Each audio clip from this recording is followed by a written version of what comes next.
ಇವತ್ತು ಯಲಹಂಕ ಕ್ಷೇತ್ರದಲ್ಲಿ Bharat Ratna doctor B R Ambedkar ಅವರ ಜಯಂತಿಯನ್ನು ಬಾಬು ಜಗಜೀವನ್ ರಾಮ್ ಜಯಂತಿಯನ್ನು ಆಚರಿಸಿದ್ದೇವೆ. ನಾನು ಕಾಂಗ್ರೆಸ್ ಅವರಿಗೆ ಪ್ರಶ್ನೆ ಕೇಳಕ್ಕೆ ಬಯಸ್ತೇನೆ, ನೀವು ಯಾಕೆ ಅಂಬೇಡ್ಕರ್ ಅವರನ್ನ ಸೋಲಿಸಿದ್ರಿ? ಉತ್ತರ ಕೊಡಿ.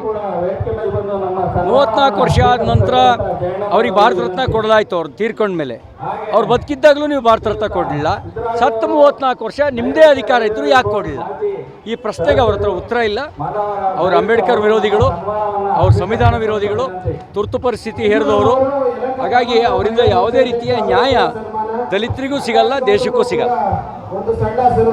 ಹಂಗಾಗಿಯೇ ಈ ಅನ್ಯಾಯದ ಕಾರಣಕ್ಕೇನೆ ಜನ ವಿಶ್ವಾಸವನ್ನು ಕಾಂಗ್ರೆಸ್ ಮೇಲೆ ತೋರಿಸ್ದೇ ಇರೋ ಕಾರಣಕ್ಕೇನೆ ದೇಶದ ಉದ್ದಾಗಲಿಕ್ಕೆ ಕಾಂಗ್ರೆಸ್ ಸೋಲ್ತಾ ಇರೋದು.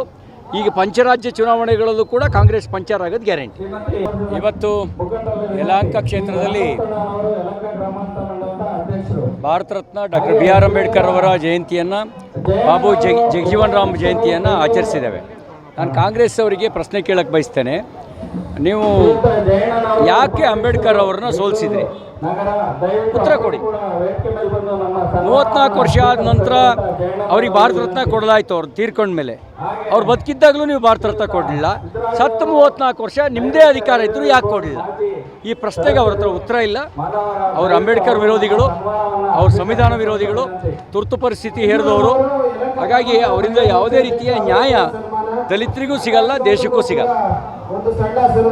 ಹಂಗಾಗಿಯೇ ಈ ಅನ್ಯಾಯದ ಕಾರಣಕ್ಕೇನೆ ಜನ ವಿಶ್ವಾಸವನ್ನು ಕಾಂಗ್ರೆಸ್ ಮೇಲೆ ತೋರಿಸ್ದೇ ಇರೋ ಕಾರಣಕ್ಕೇನೆ ದೇಶದ ಉದ್ದಾಗಲಿಕ್ಕೆ ಕಾಂಗ್ರೆಸ್ ಸೋಲ್ತಾ ಇರೋದು. ಈಗ ಪಂಚರಾಜ್ಯ ಚುನಾವಣೆಗಳಲ್ಲೂ ಕೂಡ ಕಾಂಗ್ರೆಸ್ ಪಂಚರ್ ಆಗೋದು ಗ್ಯಾರಂಟಿ.